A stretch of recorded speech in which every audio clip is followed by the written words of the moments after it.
I'm going to be moving in and out of the sun, I think, just because it's kind of cold in the shade. I can't see in the sun, and I'm cold in the shade. Okay. Hello, this is Richie from the Smash and Skull Sessions. I am delighted to welcome Ken Simerly, vocalist with Fleetburner. How are you, Ken? Doing well. And Kevin, the guitarist, postman, composer, videographer, boom handle holder of Fleetburner as well. I'm sure you can add in another few titles there as well, Kevin, if you want that. Probably any you can muster, yeah. Holder of the flame. Yes, present. So I must say, congratulations on probably the strongest debuts this year in the metal scene, I would say, in Europe anyway. How do you feel about that statement? Would you accept it? I'll never accept it. I defy it. There's so much good music. I like it. You'll take it? Yeah, I like it. All right. Well, Ken will take it. Let's go big. Let's go big with it, Kev. It's hard. It's Ken and I have been talking about this. There's the reviews about the album. Normally people like break down the album and they say, okay, I like this and I don't like that and this can be better and it's a good debut. But now it's like people are writing love letters and it's really strange. But it's nice. It is. It's probably humbling, and as well as that, a great sense of relief probably as well for you, Kev. First of all, I mean, you put 2 years of your life into it, and maybe just talk a small bit about your initial idea of it. I mean, I know you're a busy touring session musician as well. First of all, how did you get the time? Or were you composing it through downtime, or was there stuff coming still through when you were on the road? Maybe start from there. Yeah. The album happened very suddenly. So it was just something that I had it in my system and I just had to get out. And that went very, very fast. It's a very personal story, so it was like, oh, I still have to say this, and this needs to be said, and then that needs to be said, and this became the album. And of course, this was in between other gigs and other bands. I'm always busy, trying to stay as much as I can on the road because I just love doing it. Mm-hmm. But yeah, it was very fast. Yeah. Okay. And in relation to, I suppose, again, like, I know a lot about this story, but I mean, people don't know the background much. So a lot of the members that played on this, you've met personally, you've toured with. So maybe just go a bit into the background of how you assembled the team, and then we'll talk about Ken's unique story. Yeah, exactly. Because Ken is the odd one out for many good reasons. For many good reasons. Ken was the one who saved the whole thing. It's especially, all right, I'll try to keep my feet on the ground, because usually when I start talking about making music, I get all hippie and sentimental and that kind of stuff. But to me, making music is very much about the magic of what's inside you and trying to get it out and translating it into music. Mm-hmm. You can do that for a lot of different reasons. People do it for money, people do it for fame, people do it for getting stuff out, people do it for no reason at all but fun. And for this team, basically I'd written the whole album already, but I knew there was of course a lot of people who could improve on it. I'm not a synthesizer player, and there's so many people who can do better than I can. But I really wanted people who connected to the story, because if you're going to add something, it needed to be a sentiment and not a cool solo, Yes. And all these people I've toured with or met on the road. Like, for instance, Peter, I didn't tour with Peter, but I met him on the road, and we had a really strong connection about certain subjects.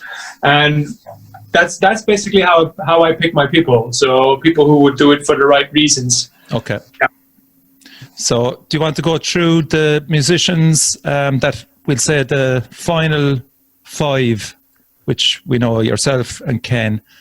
So bass was Peter. He was ex In Flames, yeah? Mm-hmm. Yeah, and a ton of other bands. Yeah. Thomas then, Vulture Industries. That's where we met. Yeah. He plays also in Slagest, and he played in Vride, and he played in so many bands. He's also a session guitarist, but I met him on Vulture Industries, yeah. And then keys is Veli Matti. Did I pronounce that right? Yes. Yeah, close enough. And he's not here to correct you either anyway, so. Yeah. So Veli again, how did you meet Veli? That was a fun story because I'll try to keep it short. I was invited for a tour just as a guest. Like, we have 2 beds left on the tour bus. You want to come have a free holiday and help out a bit? And I was like, yeah, sure, cool, I'll do that. And the tour was with Kalma, which is Veli Matti's main band. And at the beginning of the tour, it turned out that their singer, guitarist, the frontman, was ill at home and couldn't make it to the tour. So they had an enormous problem for the tour. And since I was already on the bus, I was like, wait, let me grab my guitars and learn this whole set as much as I can in like 2 or 3 days. And then I continued to play out the rest of the tour with the band. I didn't manage, I have to be honest, because people think that I did, but I didn't manage to learn the whole show, but most of it. Yeah. And it's been fairly nerve-wracking the first few gigs. It was interesting. It was interesting.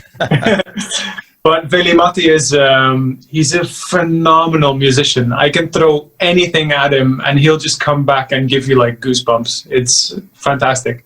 Yeah. Cool. So you had then the core group and you were struggling then to find a singer insofar as that some guys couldn't commit. Is that correct? Yeah, we had, I started this project with, in my mind, I wanted to have a pop singer with a fragile voice to stand amidst all this noise. And I was working for 9 months with a Flemish pop singer who couldn't make it due to family problems that had arisen. And we had to separate our ways, and especially, well, you'll hear it now because now we have Ken, and you've heard the album and how emotional the album has become because of Ken. Yeah. But it couldn't have been done with anybody else, you know. Okay. So that's why the search was so hard. Yeah, Lars from Scar Symmetry was another person you approached it, or he just didn't have the time? Yeah, exactly. Yeah, he was also very enthusiastic about the music. He liked it, but you know, everybody's in so many bands nowadays, and it's really hard to commit. And this was a project where, had I had a bag of money, I could have sent it to everybody and say, "Hey, I want you on the album. Here's $1 million to get you motivated." Yes. But yeah. I mean, the European scene, Kev, anyway, is so vibrant with so many brilliant metal bands there. I mean, considering where you are located, I know ultimately the location didn't matter in the end, but you certainly managed to get your pick of choice musicians, we'll say anyway. Yeah. And then, so this is the amazing part for me, which I thought was so unique. Okay, so you had the whole thing done, correct? Nearly up to mastering level, would you say? Yeah. No, well, not with the singer. No, I know, that's what I'm saying. Yeah, all of it, yeah. Okay, so explain then to the listeners what you had to do then to find Ken. Well, I was getting desperate, so before I started selling my body to find a singer, I did one last feeble attempt, and a lot of my friends gathered, and they all said something about, "Hey, here's Kevin, and he's looking for a singer. If you know, because I know a lot of people in a lot of bands, so I was like, maybe they can reach their network and find this one brilliant singer." And they did, because they made this video, and then Ken saw the video, and Ken was like, "Hey, that looks interesting." And well, he should tell this story. I mean, that's Ken's part. Yeah. So Ken, tell the listeners where you're living anyway, first of all. Yeah, I live in Eastern Oregon, right on the border with Idaho. It's a really rural area. The nearest big city is Boise, Idaho. It's about 60 miles or so away. But yeah, we're just in a really kind of far-flung corner of the earth. Not a lot going on to the west of us until you hit the Willamette Valley, really, and that's a couple of hundred miles. So this is just mind-blowing, the coincidence. Like that night you saw that message or video or whatever it was, you could have been doing probably 10 other things. You could have been with your kids. How did it happen? Yeah, so I had been just we had recently moved to a new place where I finally had kind of dedicated studio space, if you want to call it that. Before, anytime I had tried to record music, I was, getting a bunch of equipment out and, going to a corner of the house and hoping the kids were all going to be quiet and all of that. So it was kind of a big headache. But when we moved to this new property, I saw an opportunity to do more and to have a dedicated space where I could just go and be, creative when the fancy struck me. So to that end, I do play guitar, but I'm really terrible. No, you're not. So I wanted to find, I wanted to find people to collaborate with. I'd been doing some stuff locally in my own area, just playing with some friends, and I just had the bug to do it. So I was searching actively, looking at YouTube, and I was just throwing in searches like looking for a vocalist or vocalist wanted or something like that. And then I would filter it by date so that they weren't, 10-year-old videos. And I came across the Fleetburner video. And, the thing for me, I don't mean to embarrass Kevin here, but the thing for me that really I was impressed by more than really anything else was just that Kevin wasn't in that video. It was a bunch of his friends making this appeal on his behalf, and I thought that spoke volumes of whoever was behind this, So, I mean, really though, that really was for me. I was like, this music that I hear in this sounds good, and I'm, I'm interested, but I guess I went into it, I don't know. It was like he was highly recommended, I guess. And the track that was put up, is that one of the tracks on the album, yeah? Or was it, what was it? It was, the video is down now. Obviously, it's not really relevant at the moment since they found a vocalist. But it had, underneath the whole thing, there was, I don't remember which track was playing, Kevin, do you? Probably song 7 or 8. Now I have to look up the title. Wait, I think I know. The Deck and the Course. Yeah, okay. Exactly. Those were one of those two, because those were the ones that I used the most online. Yeah. Okay. Yeah. But how did you add your vocals to that? Did you have to come up with the lyrics yourself, or? Oh, well, do you mean for the audition or after I got the part? I'm on about the audition. How did he hear you sing? Was it a cover of something? Yeah, one of the guys in the video mentioned Jeff Buckley as a vocal style.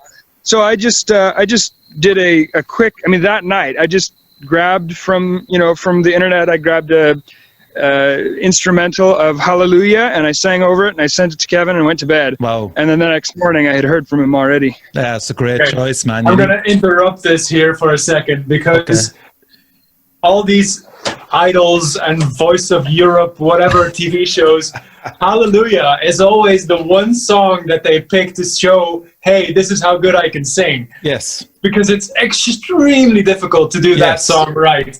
And Ken is always like, yeah, I didn't know who the guy was, and I just listened to the song and I did it. And he's like, probably, I don't know, he just did fantastic on the cover. It was like goosebumps all over. And he just goes, yeah, and then I went to bed. That's what I hate about Ken. He's like so casual about his extreme talent. It's just annoying. Okay, so Kevin, you heard that and you went, Jesus, this guy could possibly be the guy. But on the other side of that then, Ken, your background isn't slightly metal oriented. It's more country tinged. Would that be fair enough to say? Sort of. Most of the music that I've actually performed has been like Christian worship music, you know, or sort of like Christian pop music. For 2 years, right out of high school, I toured with this group that was doing just basically popular Christian cover songs, and we would tour around and, you know, played in youth groups in schools and stuff like that. So that's most of what I've actually performed, but so I've always been really I'm presuming then that you were involved in choirs then up to that, yeah? With a voice like that? During high school. During high school, yeah. I was in choir, a bunch of choirs during my junior and senior year, but before that I hadn't been in any. Okay. But then after that, I just, you know, I got married shortly after I was done with that group, and my wife and I started having kids right away, and we're just busy, so I didn't do a whole lot. But I always loved to sing like Robert Plant when I was in high school, and you know, I loved classic rock. So there's a lot of like, you know, classic rock influences in me, I guess you could say. But you never had the chance to release them, I suppose. No, only as a party trick. Like the rest of us then, really. Did you just call this band the party trick? No. No, up until now, you know.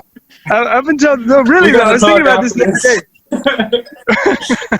Well, I was thinking about this the other day, like the kind of music, the way I like to sing the most is, you know, with a lot of power and a lot of energy and really high notes, and I just feel like when I do that, it fulfills something in me that nothing else does. And I've never ever had an opportunity ever in all the music I've done to do that, except for, like, you know, as like a, hey guys, look what I can do sort of a thing. And there's never really an appropriate time for that. So it's like, why are you screaming at me, Ken? I was just trying to sing like Robert Plant.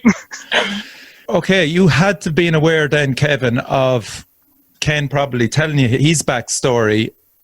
And what did it feel like to get maybe 2 or 3 tracks back and suddenly go, as you said, Goosebumps, okay, with Jeff Buckley, but this is a complete different form of, it's not rock, it's metal, I know, but I mean, just explain that to us. How did it feel? Or I'm not going to say that Ken was the voice that I was looking for, because if I had like 10 criteria that I wanted for the vocals, he struck like 11, you know? And I really wanted somebody for this album who could maintain fragility throughout even the hardest parts of the music, which is probably the reason that people reference bands like Catatonia or Anathema a lot in the reviews, because those are also bands that keep the clean and the, you know, to keep it going even when the music starts getting really extreme. And there's a lot of bands out there that as soon as the distortion guitars hit, they start growling, you know? And I really didn't want that. I wanted him to sail through the chaos and find his way as in the story. And the way Ken did these songs and he sent them back, I already knew after the first audition, of course, like, this is the guy. But we had to talk a lot about the story and how he was going to make it his. And when he started doing that is when it really started, you know, making sense. And then, you know, he started putting something of his own in there. And that's when it really, started to shine. So that story about Fleetburner, it is a concept album for people that don't know. Maybe, Kev, you can give a brief outline of that, and then maybe, Ken, you talk about how your portrayal of Fleetburner influenced maybe the lyrical writing. Is that fair enough? So, Kev, if you start first with just a brief outline of it. Yes. young man starts his life, sees everything around him, war, pain, people hurting each other, and wants to get away, builds a ship, doesn't know how to navigate it, is too young to do it.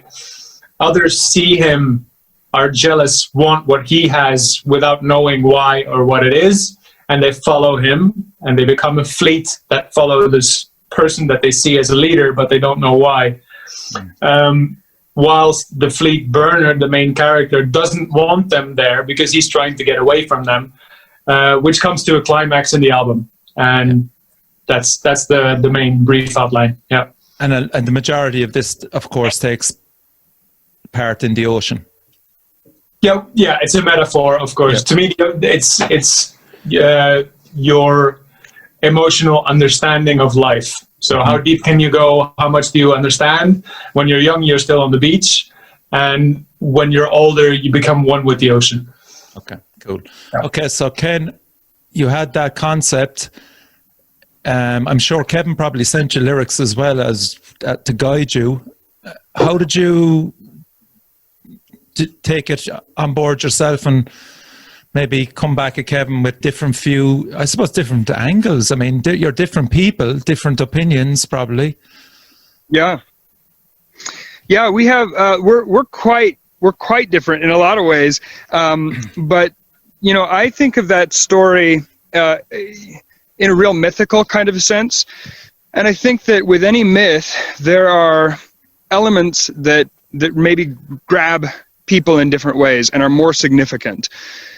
So when I heard it, the parts that really kind of grabbed me on a real visceral and emotional level, one of them was the idea of the, I don't think Kevin mentioned this just now, but there's a character who's kind of this passenger, this person that the Fleetburner is attempting to help and to save.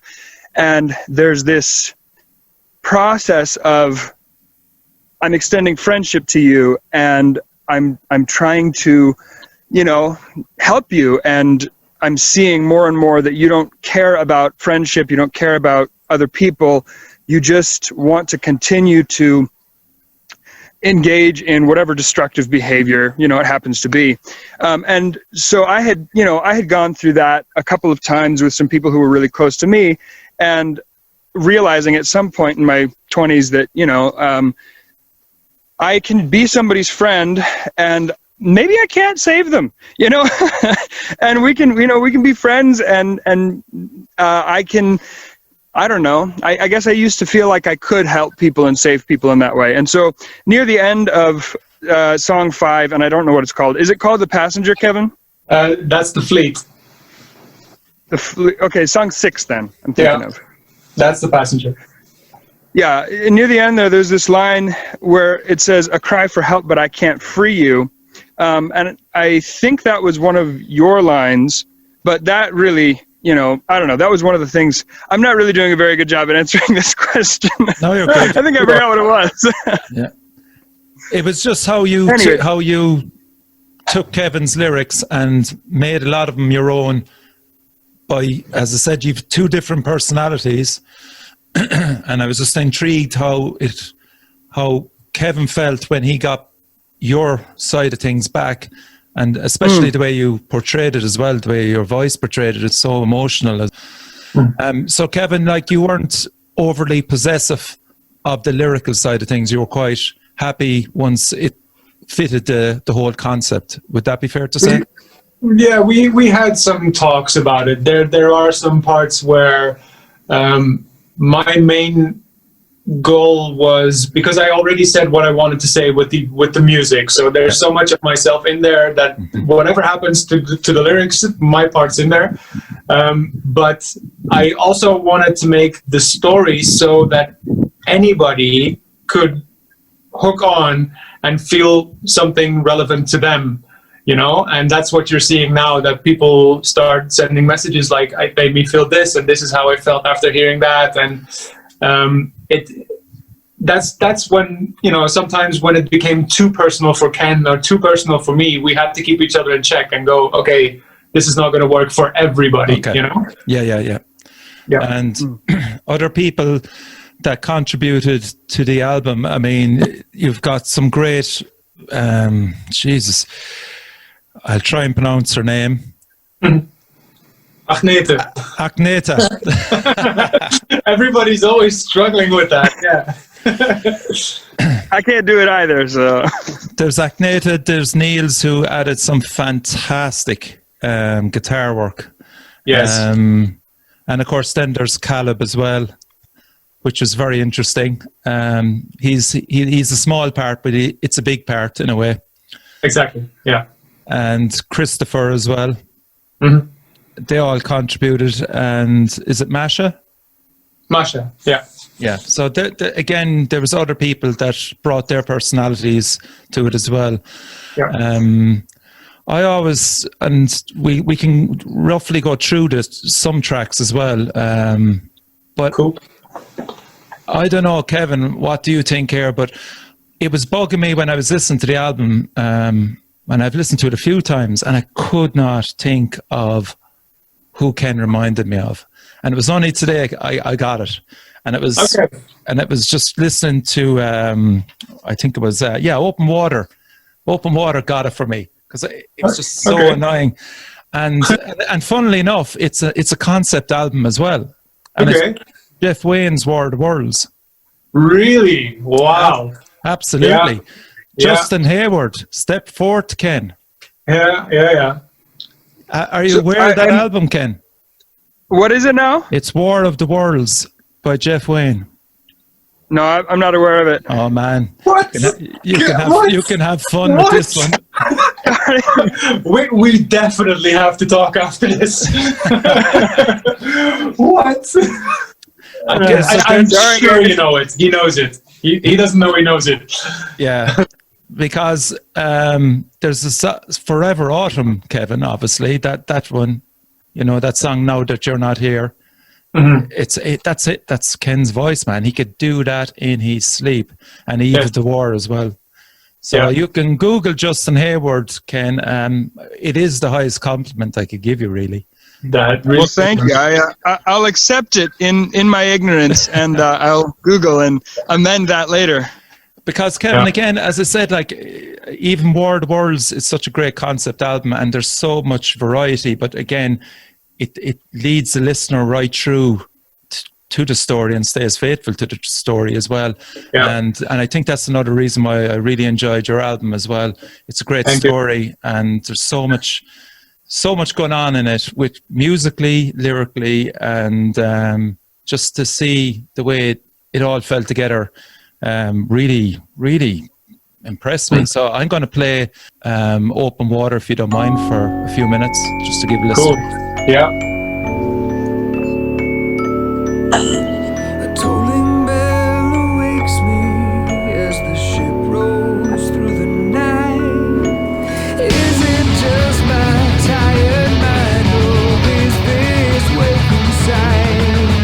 A meadow to port side with the streaming red. Do I see with waking eyes the sea give up?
Oh man, that's so good.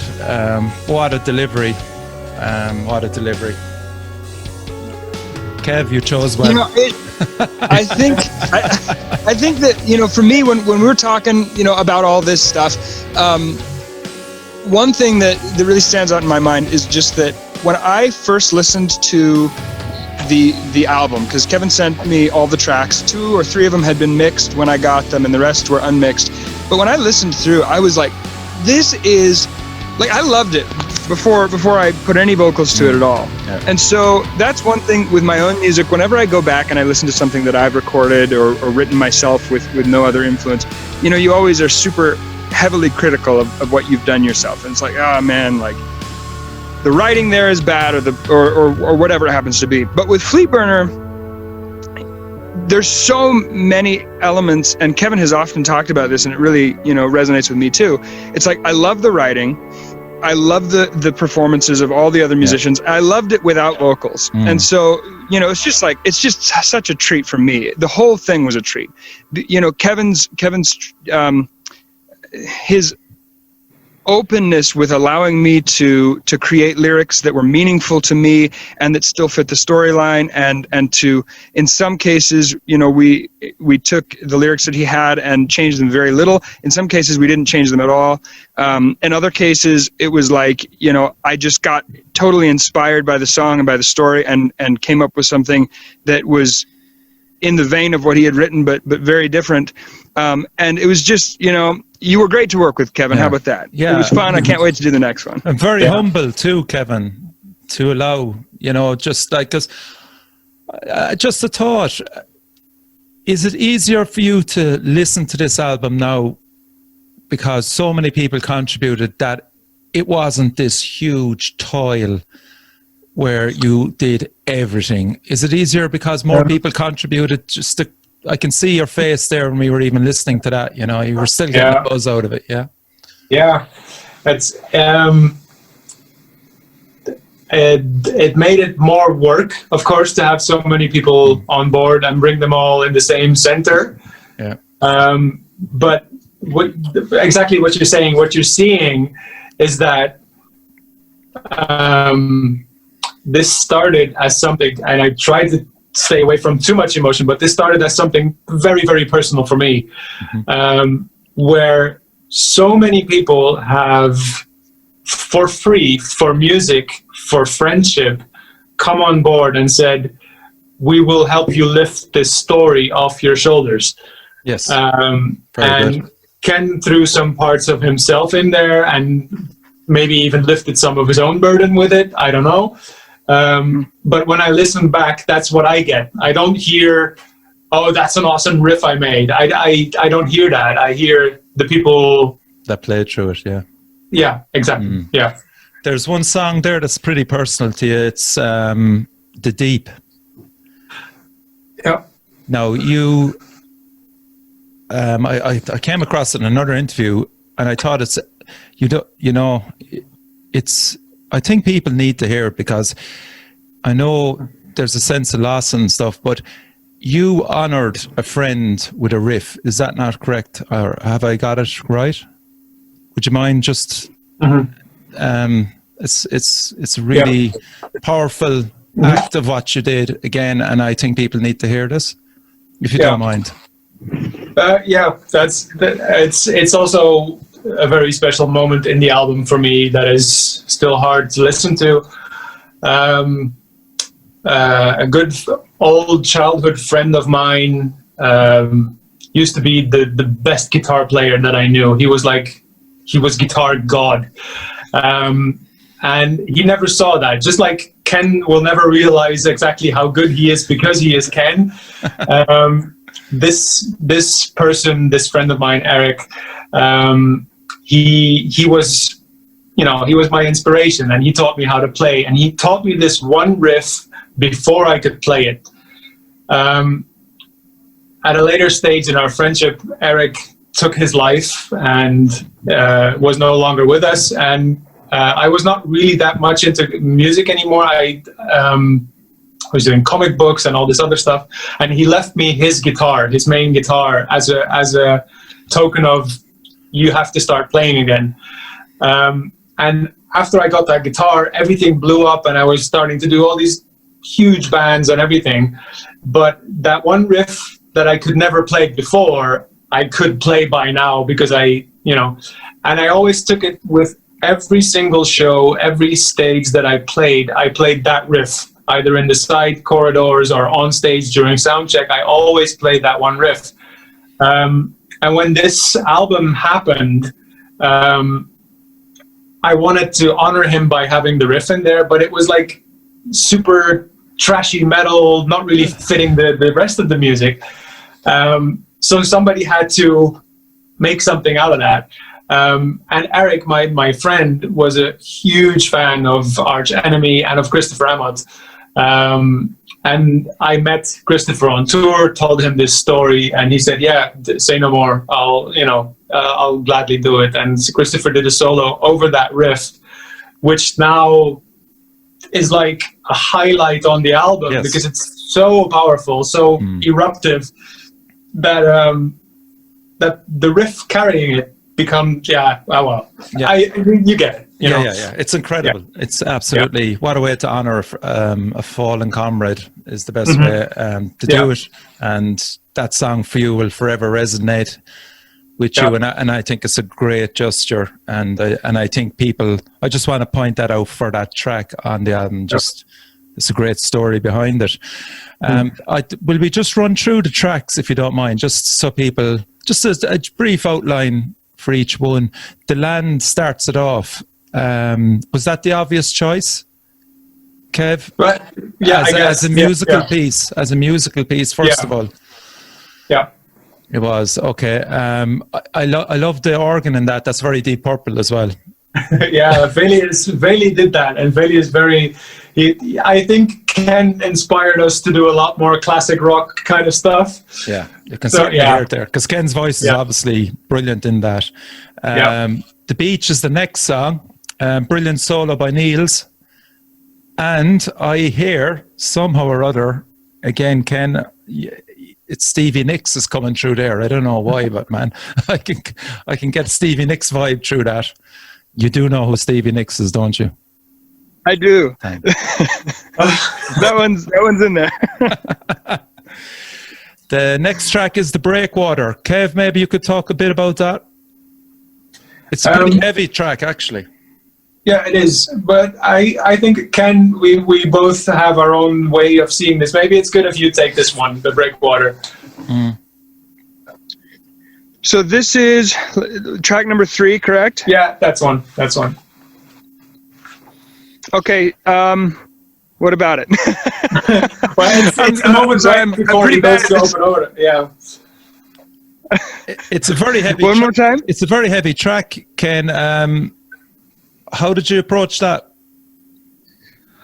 Well, let me think. So much of this for me was kind of a whirlwind, because I was going out virtually every night or waking up really early every morning and visiting. Sometimes I would visit, let's say track 3, I would do, 45 minutes working on it and only get, one line that I felt was usable. I'd send that to Kevin and I'd go, okay, I'm done with track 3. My mind is fried on it. So I'm jumping to track 11. So there was a lot of that. Okay. So it might not be super easy for me to recall exactly. I do remember that I think that track number 3 probably was the one with the most lyrical changes as we sort of processed it. That one and the last track, number 11. Would you say that's true, Kevin? Yes, absolutely. Yeah. Okay. Yeah. Because sometimes as well, which is another compliment to you, I find concept albums sometimes just get bogged down a lot of the time with lyrics, and that certainly wasn't the case there. So that's a real plus for me in my experience listening to the album as well. Track 4, Open Water, absolutely my favorite track at the moment. It's changing, but at the moment it's Ken doing Justin Hayward, really, really good. There's a thing there which is really nice throughout the whole album as well, Kev. You might just it might be Billy Matty deliberately doing it. It's just the whole music box sound right through. Yeah, that's me.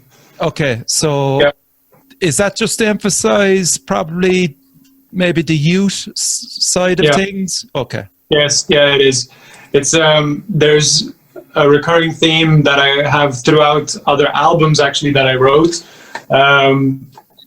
I used to have this cuddly toy as a kid, and that has this chord, and you pull it, and it plays back this music. And that sentiment is always linked to childhood. So I wanted that feeling in there. So, Okay, cool. yeah. Nice. So track 5 is The Fleet. How did Caleb come on board with that? Well, reluctantly. Okay. Caleb is a fantastic musician who is sadly always struggling to keep head above water with having to pay rent, and because he's stuck in a place where people have to work like 20 hours a day just to make a living. So he would like to do a lot more music than he can. And I always throw him curveballs. Like he's like, but I want to growl in a band, you know, this is what I do. And you just keep asking me to narrate stuff and do scary voices and whatever. But he's perfect. He's so good at it. Yeah. And again, he doesn't realize it. I wanted him to do more, but he didn't have the time, which is basically why Agnete came on board at a later point. Had Caleb had more time, maybe Agnete would have not been there. So that was all. So that was a good balance. Yes, it was. Yeah. The Passenger, again, it's obviously Lars was going to sing that, and Agnete came in with that as well. It was a brilliant contrast, actually, for the song. Worked really well, I thought. What about your vocals on that, Ken? Because it's kind of a dark song, lyrically as well, isn't it? Yeah, definitely. It deals with some heavy stuff. So that was the one that Kevin actually sent me a sort of a demo that Lars had made. And it was of the first few lines. I don't remember exactly how long it was, but I mean, that was such a great springboard, because I love that vocal part there in the beginning. And it just, it was, I feel like that one was a smooth, one. It was difficult to sing, because, you know, there were all these, there are these interesting harmonies that he's doing, that Lars was doing in the demo. And so I did a lot of listening back to try and get those just right, because it was really cool. It was great right out of, I mean, you know, right from the beginning there. Again, so does that kind of... Yeah, and why did you... It worked so well, Kev. I have to pronounce her name, Agnete. Why did you decide to marry that set of vocals with Ken's? Is it just to suit the story, or it's not an obvious thing that you do, but when you put it in, it works so well? Yeah, I think Agnete, I want to try not to offend people, but usually a lot of females in metal are doing exactly what a lot of males are doing. As soon as it gets loud, they start squeezing and they start trying to get over the music and, you know, over forcing it. And Agnete is somebody who has proven over all these years in Mater Mortem in her band that you can have a really emotional, up-close voice throughout complete chaos. And Ken is doing the same, and they both have this 70s vibe in their voice that just works so well, you know? Yeah. So you decide, but that's what I'm just trying to ask. Why was it on that song in particular that you decided to put the two of them together? Because that's the point where he gets thrown overboard. Yeah. And she is representing the ocean, and you know, you're like happy throughout life and everything is going well, and then for the first time in your life, perhaps somebody says to you, "Hey, I used to be your friend, but you're not anymore." That point is where you really change your perspective on life, and you get confronted with your own emotions, and Agnete kind of gives that a voice. Okay, brilliant, cool. So the next song is The Deck. I hear Jeff Buckley coming through it there. Ken, I just really enjoyed that vocal performance. Again, and your voice soars so well on that track. Did you have a few ideas about how to present that vocally? I think that's track that 7, one, by the way. yeah. Some of them I do know. With that one, that one was one of the early ones. That was he sent me 2 songs initially, and then after I got the gig, he sent me the rest. So that one I remember just being really impressed with and sort of in love with right out of the gate. At the end, this is one of the only things that I remember really clearly about doing that one. I know that was one of the earlier ones, so it probably flowed pretty quick, because I feel like the first 3 or 4 songs that I contributed, I was listening to all the music and then sort of going for the low-hanging fruit. So I was sending him stuff that was coming easily, and this was one of those. But near the end there, I did these harmonies, and it was just kind of flowing this one night, and I thought, oh, for sure he's not gonna probably like this, because it's got a lot of layers to it. It's the part where it says one man can stand before another, or something like that, and I sent that off, and the next morning he sent me some notes back. He said, okay, so this part, we want to change that, or I like this part, let's keep this. And then at the end of the email, he says, and these harmonies at the end are pure 70s gold. Don't change a thing. And I was like, all right, I'm happy that worked together. Brilliant. I'm happy that gets to make it into the album. Yeah, that's cool, man. So track 8 is The Course. It's a really strong song, actually. Kevin, great riffs. Thank you. And I think the team there's a choice to be made on that.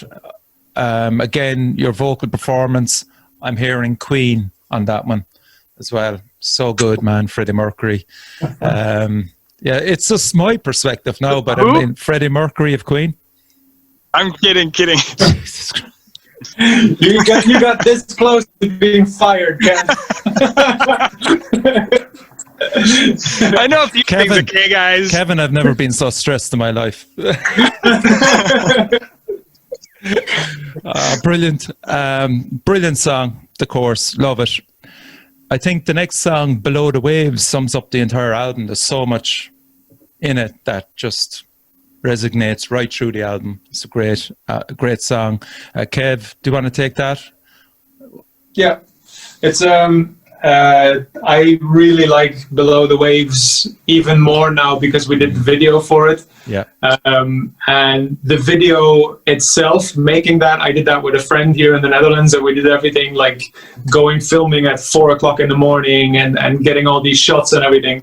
And it became something even extra on top of the story, because the whole, I think Below the Waves is maybe one of those songs that kind of summarizes the whole story. You can hear the whole story from beginning to end in that one song. Yeah. Before you go to the conclusion. And yeah, I really have a special place for that song. Yeah, absolutely. I mean, I think filming that video as well probably must have been a real confirmation that you're doing something right, because it's beautifully shot. I think. Thank you. Even the way the sun is coming through the trees there, that's not special effects, man. That's. I actually, this is okay. Cool story. Beside that, he has this windmill, right? Yeah. And he finds it in the video, and I'm being helped by this company, and they make these lenses that you put on your iPhone, and it gives you these flares. And I was filming this shot where he has to find the windmill, and exactly in that one shot, the lens flare goes right there. It is. And it was so magic. It was like it points directly at the windmill in the same colors of the windmill. It was like meant to be. It was, and that shot's in the video. And people will always think, that's just After Effects or whatever. But no, that happened. Wow. That was that was amazing. Stuff like that makes it even more special, man. Absolutely. Yeah, absolutely. So The Deep we talked about, and the final track, The Endless, which is it's a powerful ending to end the brilliant album, really. Ken, were you aware that was the final track? Yes. Yep. Did you have to approach it in any different way, or were you just content to? That one was I mentioned before, that was the other one that I think we probably went back and forth on the most. There were kind of a few attempts that I made initially that neither of us felt really worked. Sometimes I would kind of go, okay, I'm not feeling very inspired, and I'd throw something his way, and then he'd give it a little twist and send it back, and it worked. But on that one, I don't know, the stuff I was doing at the beginning just wasn't working. So we ended up cutting it, and I just come in a lot later, and that does work really nicely, I think. Yeah. So. Yeah. Yeah, and then also with that one, Kevin he had a real clear vision of the way that the lyrics were supposed to sort of take us out of the album. Again, that was a lot of massaging to get it just right. And I remember sending him a whole bunch of different, okay, here's a version where I'm giving it as much emotion as I can, trying to, sound like I'm crying. Here's a version where we're taking those lines out in a real triumphant kind of way. Yeah. All these different things. So, but he made the right choices, I think, on all counts there. Yeah, and of course, obviously, it depends on how well the album is received, but it leaves it open for a second album, without a doubt, Kev. Yeah. Well, if that's the way you want to see it, yes. Yeah. That's the way I want to see it, yes. Yeah. Well, then you'll sure have it. No, it is. I don't think there will ever be a continuation of this direct story, because it's completely circular.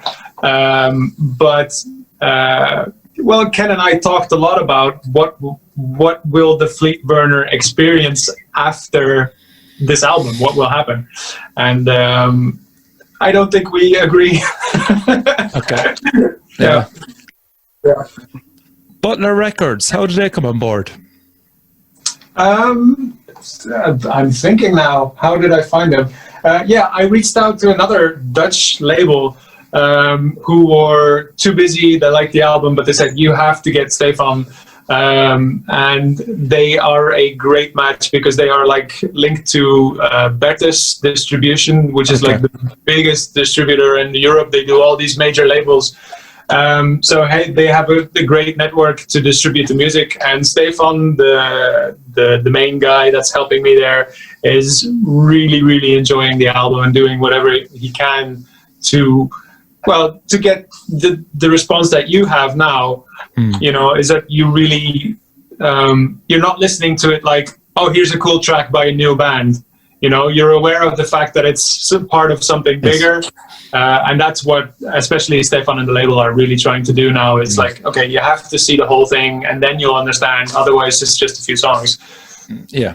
And what grabbed my attention as well was Hans Peters, Hail of Bullets. Yeah, Hans and I go way back. Hans is God on a mixing desk, because he understands the importance of not having a snare go clack, clack, clack, clack, clack, clack, clack, clack, clack, and not sampling everything. And he just understands Phil Collins, it's, yes, 80s all the way. Oh, brilliant. 70s. Yeah.